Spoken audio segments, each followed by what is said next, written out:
Hello. Hey, how are you doing? Good. How are you? I'm well. Just waiting to see who shows up. It's so close to Thanksgiving. Yeah. Do you have big Um, plans? no, I'm not. All my family's back in New Mexico. I'm just gonna stay here in Florida, hang out. Cool. How about you? You got big plans?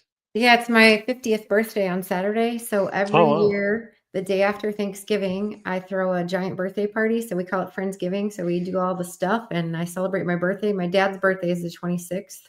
Oh So we just cool. do like a co-birthday party, Thanksgiving gathering, I suppose you call it. It's quite fun. Mm-hmm. Nice. Yeah, I Big love five it. oh.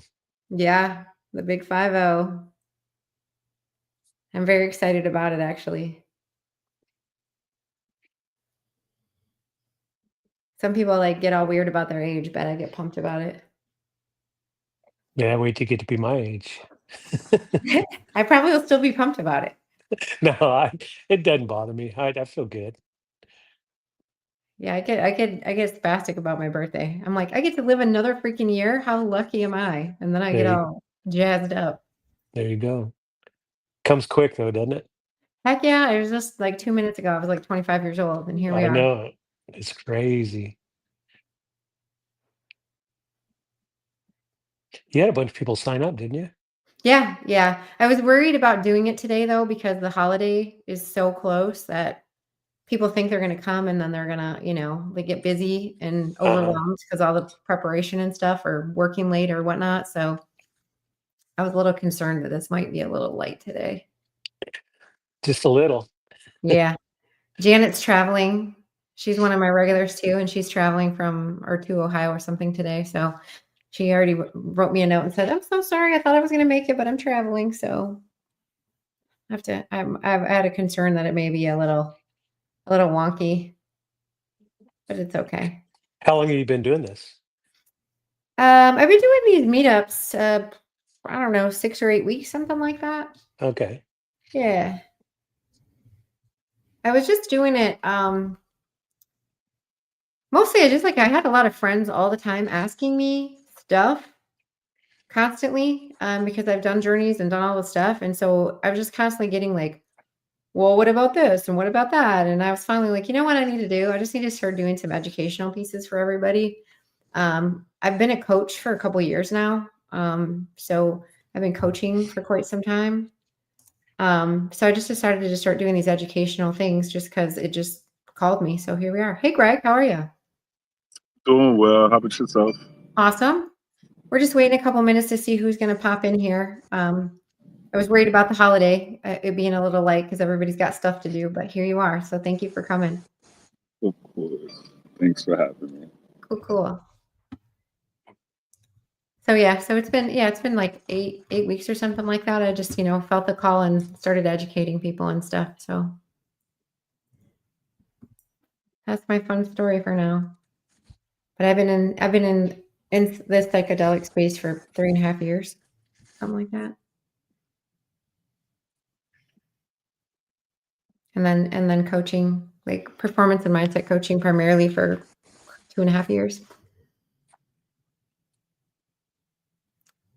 I'll wait like one more 30 seconds and then we'll get rolling on talking about a journey, which is a fun one. It's macrodosing instead of microdosing this week.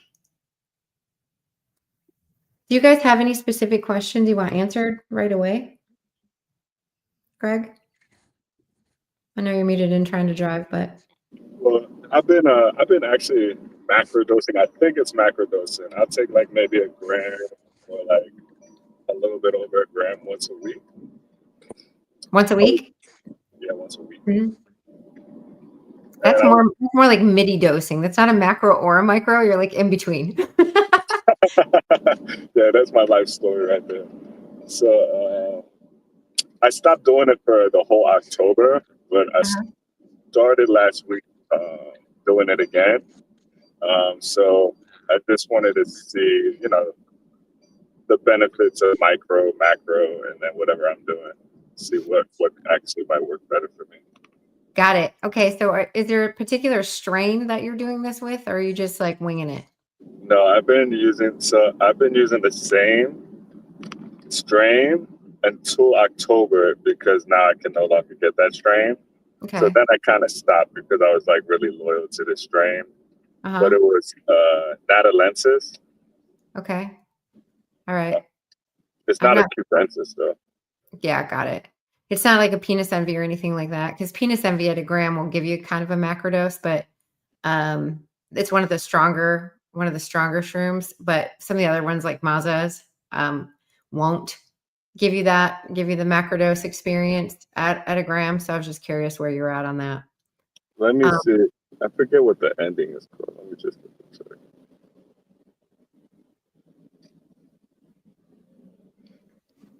because on a typical, like, unless it's one of the really strong ones, a gram will put you in a good headspace and maybe like a almost lucid dreaming, but not quite tripping space.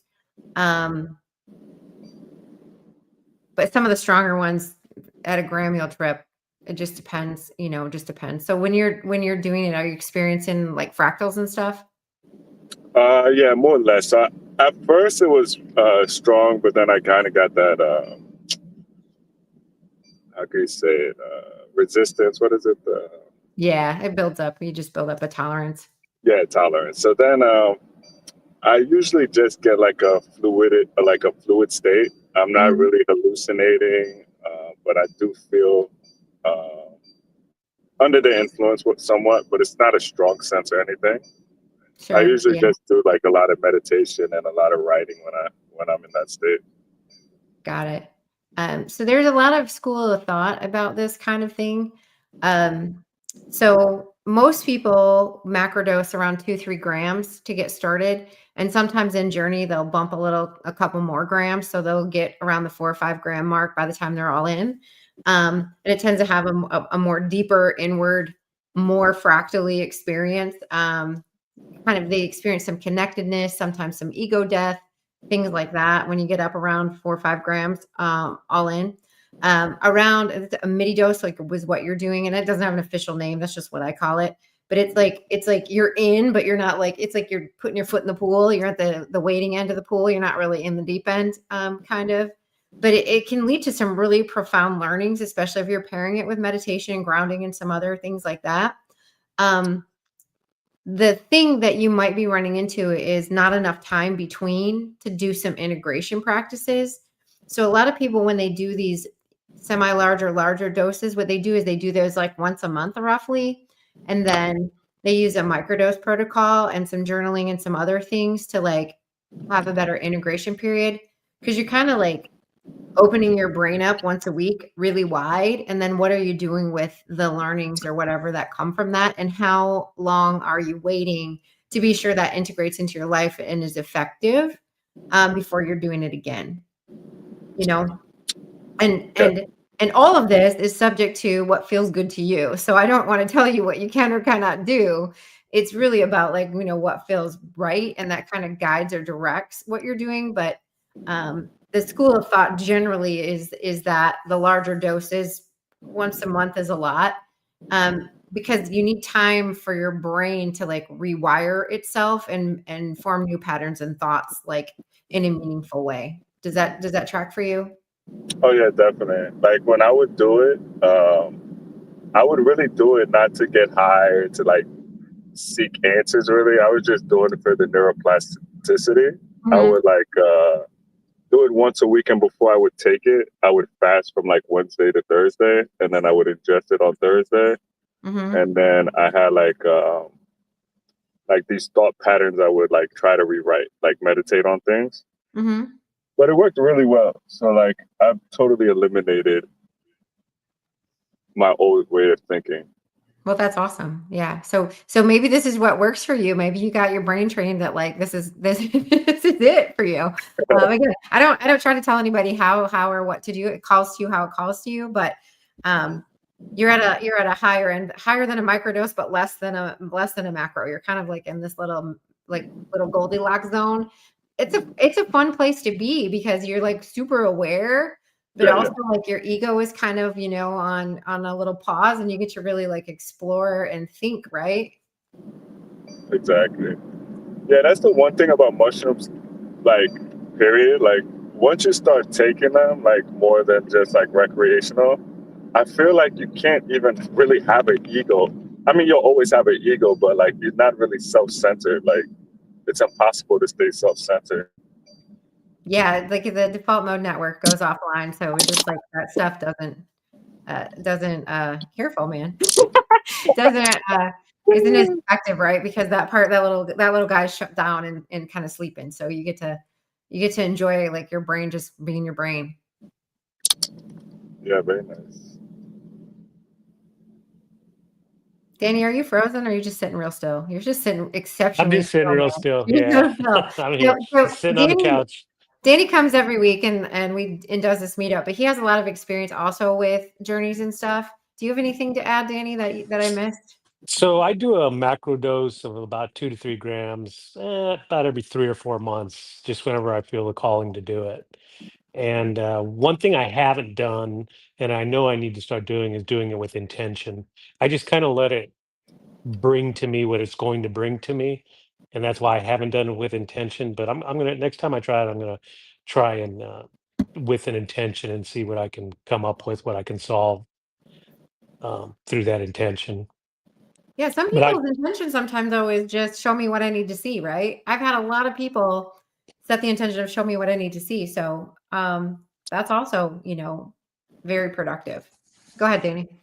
No, that's kind of what I do. I just let it bring to me what it's going to bring to me, and every time it's somewhat similar but still different. So I learn something new with every macrodose. But I've been dabbling in this since 1976. I've taken years off where I haven't done it, but in the last 6 years, I probably do it every 2 or 3 months. Yeah, and I do it at least once a month for sure, and I microdose. Like I do it frequently. Um and I've been doing it frequently for years now.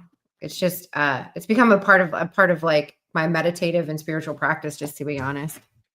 And so I've worked through a lot of trauma, and me personally, I'm just a more centered, connected human, and I have a lot of grace for other people because I see things from their point of view rather than my ego. Like I don't get as insulted by the things people do because I'm always just like, oh my goodness, that comes from a place of trauma, and this is your defensive part coming out right now, and then I just kind of stop being pissed off about it. So it makes my life just a lot easier. I don't get as ticked off about hardly anything. Do you guys kind of experience that? Yeah. At some points now, I feel like a lot of times I'm not even like talking to a conscious person. Like I'll speak to somebody and I can see like all of their like insecurities and Yeah. stuff. And like I don't take nothing personal because I feel like, I just like, oh, this person like hasn't really done any inner work. So like I just feel like kind of disconnected from like the average ego tripping. For sure. Danny, do you find that you have just so much more peace and grace for people? He just disappeared. He's like, I'm not answering your question, Jennifer. It became very still. Yeah, he was like, enough of this, enough of this chalk.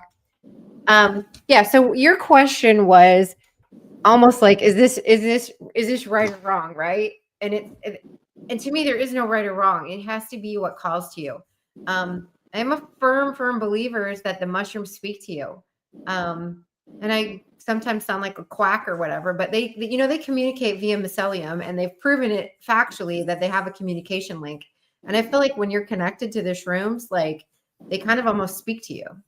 And to me personally, I have such a great relationship with them that it just like calls to me. And sometimes I'm like, okay, I hear you. And then I'll, do a journey. And other times I'm microdosing. And other times I don't do it for a period of time because it didn't call to me. It just like that's just how the space I live in is. It's like it speaks to me, and then I go with it. Yeah, I agree. Like a real, it can be a coincidence or whatnot, but I'll take shrooms, and then almost every time I'm in nature, I'll end up arriving to like a patch of shrooms. like the only place where shrooms are. So I'd be like, either I'm a quack or this shit is just like, can't be a coincidence like that.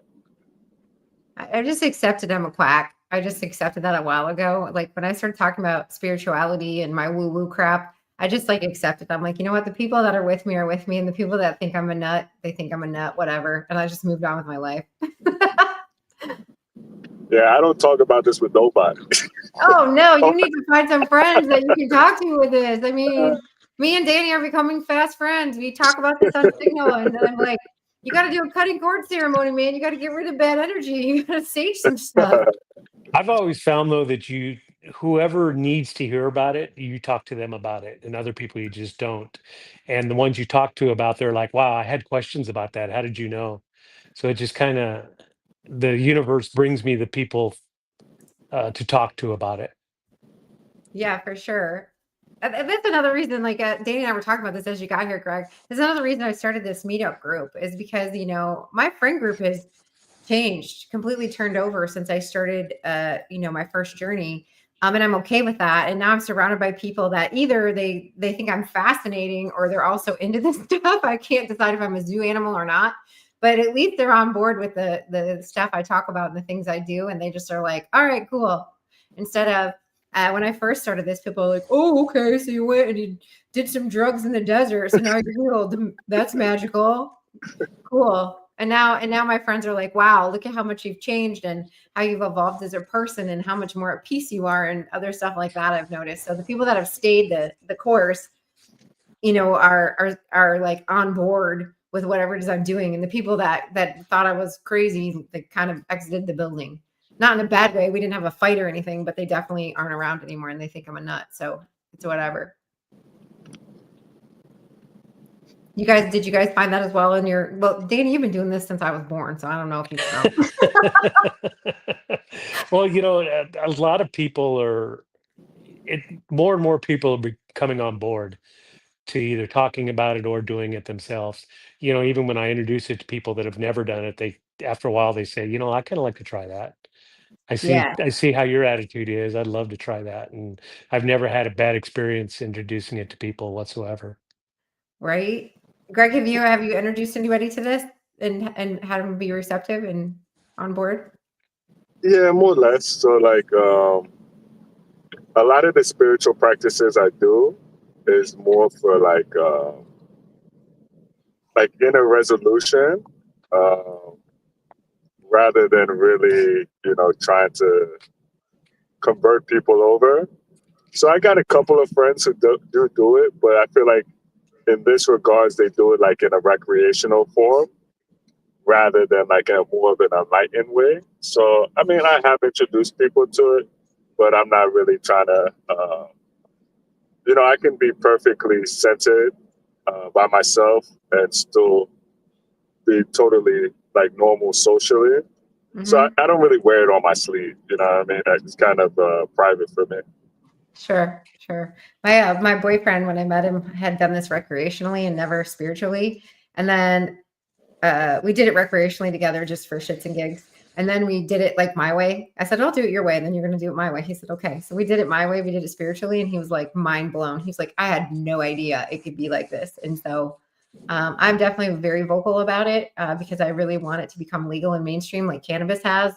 And more so that it's, completely legal. And so I'm very vocal about how I feel about it. I'm very vocal about signing petitions for it. I'm very vocal about speaking out and educating people on it. It's near and dear to my heart. So I'm like, as much as you're quiet, I'm vocal. I won't shut up.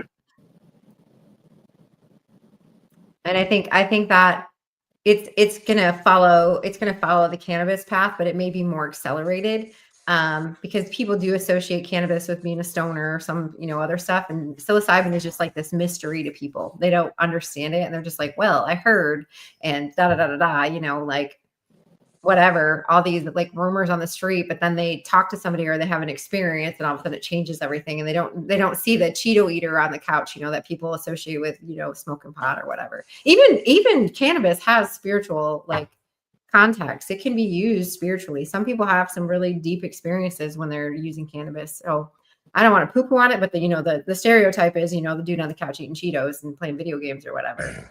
Psilocybin has a little different, it's tripping balls in the woods and listening to music, I think is the stereotype for that one. So it scares people a little. I don't know. I don't know. The weed nowadays is so strong. I I trip on know. weed. I don't do it, a couple times a year, but I can trip on weed on just a little bit too.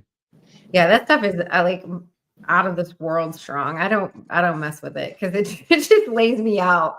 I just get weird and I get quiet, which is so not like me. And then I get really introspective and then I get weirded out and I'm like, oh, I don't want anybody to know I'm high. I'm like, the freaking world knows you're high. So you can't hide that.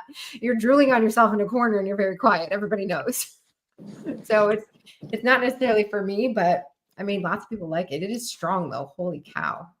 So I see a lot of hieroglyphics when I trip. That's cool. All over walls, ceiling, everything. I see a lot of hieroglyphics, and I found that with the new marijuana now, I'll do a little bit and I'll get that same sensation. See hieroglyphics. Wow. Yeah. Like I see fractals a lot and I see sacred geometry a lot, tree of life, like all these kinds of things. Sometimes I see really, really weird crap too, but it's okay. My one friend sees jesters all the time. Every time she trips, she sees jesters. I don't know. I have an old Indian guy in white leather, like a spirit guide, that talks to me telepathically about every other trip. That's freaking cool. Yeah, it's really neat. I need to make friends with your Indian man. Maybe you could tell me some cool shit. Greg, do you have anything that's recurring when you do it? No, I mean, I usually don't do heavy grams of it. So like, if I get visualizations and stuff, it's going to more just be like the fluidity, like waves and stuff. But I don't trip to hallucinate or anything like that. I really do it literally just for the brain. Like I feel like that's why it can't really be mainstream because I believe mushrooms is like a secret, right? Like it's a very potent substance. But I feel like in today's society, everything's about abuse. Nobody has self-control. And like if they try to legalize this, they're just going to hear endless reports on the news about how people took too many doses. And I just feel like it's very hard to legalize any type of hallucinogenic. Well, the good news about shrooms is you have to eat, I think it's 50 pounds to overdose. Nobody's going to eat 50 pounds of mushrooms ever in their life. Like that's just ridiculous amount. And secondarily to that is like, you come to a point when you take a certain amount, like, which is what they call a God dose, where you don't move because you're dissociated from reality. And so you're not going anywhere and you're not doing anything. You're just going to sit very still and hallucinate your freaking face off. And then over time, the amount you need to take to get to that space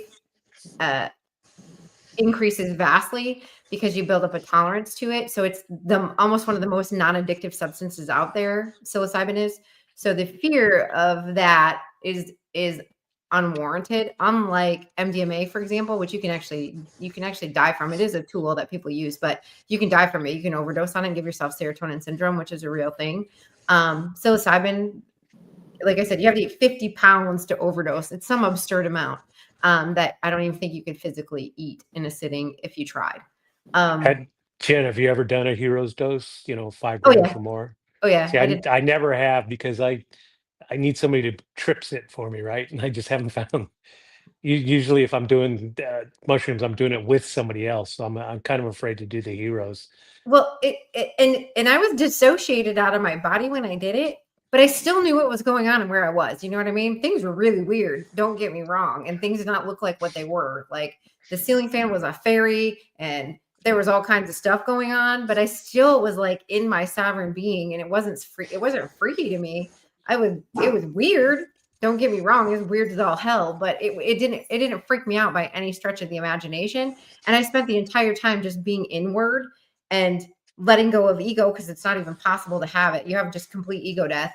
and really digging in and seeing the perspective of like oneness and connectedness and how we are like all one being. It was very beautiful. It's very similar to like a DMT. If you've ever done DMT, it's very similar to that, where like you're not moving around, you're not doing anything, you're just inside of yourself experiencing that beautiful thing. It was really freaking awesome, actually. Have you done DMT? Yeah, I have. See, I never have. I've been kind of afraid of it. Coolest 15 minutes of my life. It was the same experience. It's just like you just go into this like place of like, first of all, you have to surrender and just accept it is what it is. Because if you fight it, it becomes difficult.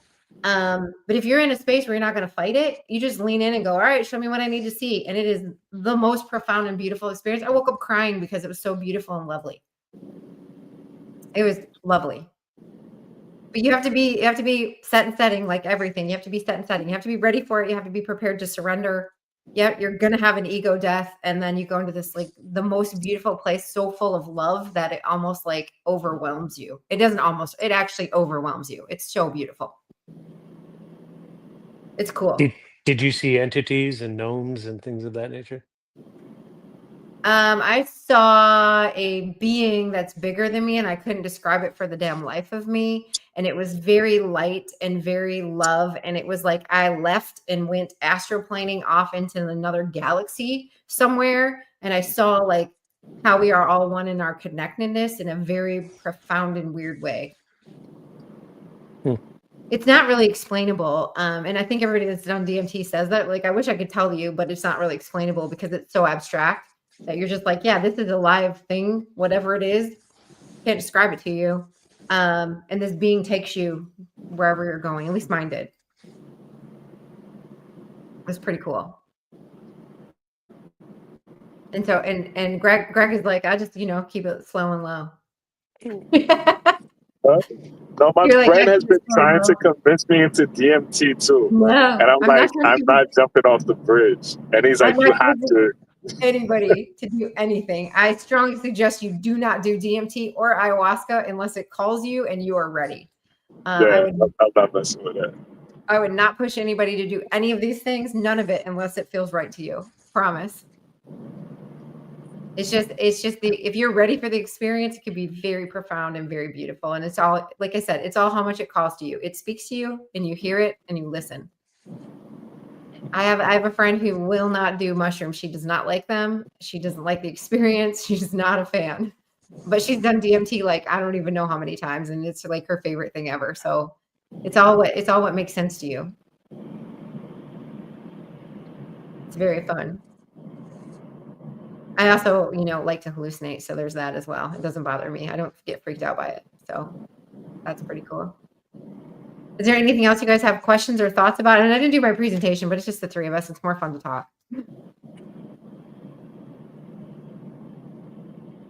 Yeah, no?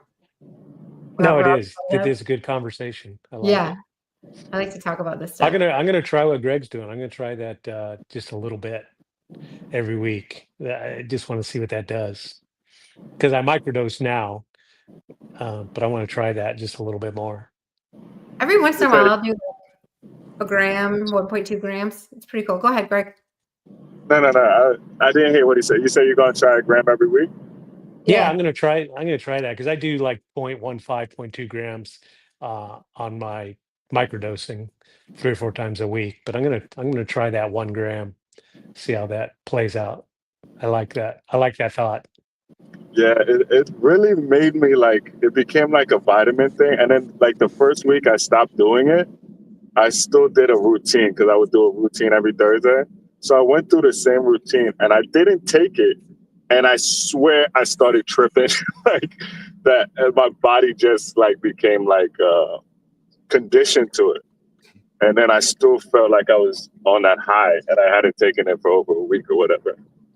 You can lucid dream, which feels like tripping. You can train yourself to lucid dream, and you may have gone into that state. You can do that if you're meditating and you're relaxed enough. You can lucid dream, which feels like about a gram.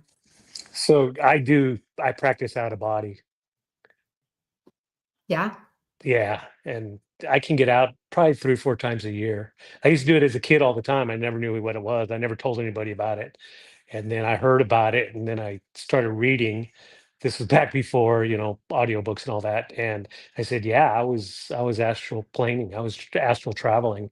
So then I figured out meditation things and practices to be able to do it. But it's very difficult to do. But I can get out, I don't know, 3 or 4 times a year. I can do it. In my last journey, I got to learn how to do that. It showed me how to do it, and I was going to leave, but then I decided I was going to stay. I was like, oh, all right, never mind. I'm going to stay here for right now. It's incredible. I mean, and you can do it without any kind of drug whatsoever or alcohol or anything. You can just get your mind to that point where you can just take off. That'd be fun. Yeah, I started doing breath work too, but I started doing it on the shrooms. But even without the shrooms, it can get you to that like a liminal type of space too. Yeah, it's beautiful, right? Do you like? I personally like to be there. It's so creative and fun. Yeah, I do a lot of automatic writing whenever I do stuff like that because it's just like I feel like I have such a flow. Things just come out pretty quickly.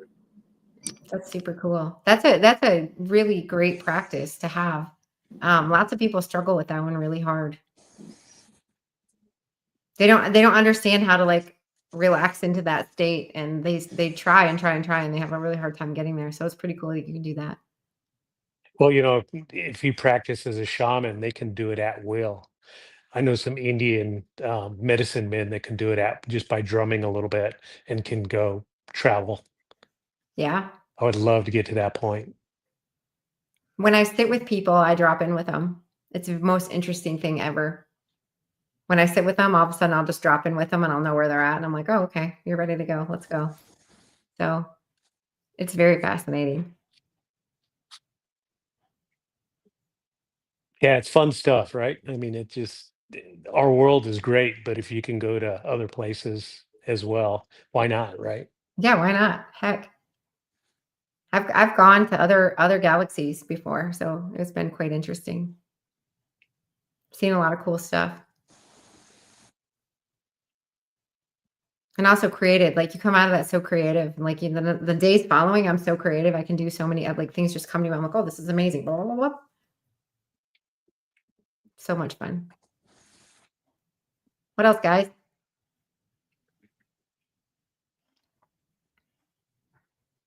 Our little conversation stalled out. No, I think this is good. Talking about different experiences. I like it. I like this kind of conversation.